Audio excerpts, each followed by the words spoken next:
ദൈവത്തിൻ്റെ തിരുനാമത്തിന് മഹത്വം ഉണ്ടാകട്ടെ. കർത്താൽ പ്രിയ സഹോദരങ്ങളെ, വേർഡ് ടു വേൾഡ് ടെലിവിഷൻ്റെ ആഭിമുഖ്യത്തിൽ നടത്തപ്പെടുന്ന ബൈബിൾ ക്രൗൺ പ്രതിദിന പ്രശ്നോത്തരിയിലേക്ക് നിങ്ങളെല്ലാവരെയും കർത്തൃനാമത്തിൽ സ്വാഗതം ചെയ്യുന്നു. നമ്മുടെ ഇന്നലത്തെ ചോദ്യം, യഹോവ 50,070 ബേത്ത്ശേമ്യരെ സംഹരിച്ചതിൻ്റെ കാരണം എന്ത്?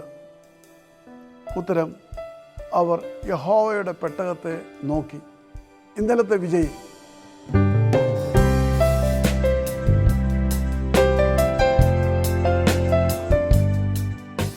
ഇന്നത്തെ ചോദ്യം, ഫിലിസ്തീനുമായുള്ള യുദ്ധത്തിൽ ശൗലിനോടൊപ്പം അവൻ്റെ എത്ര മക്കൾ മരിച്ചു? ചോദ്യം ഞാൻ ആവർത്തിക്കുന്നു. ഫിലിസ്തീനുമായുള്ള യുദ്ധത്തിൽ ശൗലിനോടൊപ്പം അവൻ്റെ എത്ര മക്കൾ മരിച്ചു? ഉത്തരങ്ങൾ അറിയിക്കുക, സമ്മാനങ്ങൾ നേടുക. ദൈവം നമ്മെ അനുഗ്രഹിക്കട്ടെ. താഴെ കൊടുത്തിരിക്കുന്ന വാട്സാപ്പ് നമ്പറിൽ നിങ്ങളുടെ ഉത്തരങ്ങൾ അയയ്ക്കുക.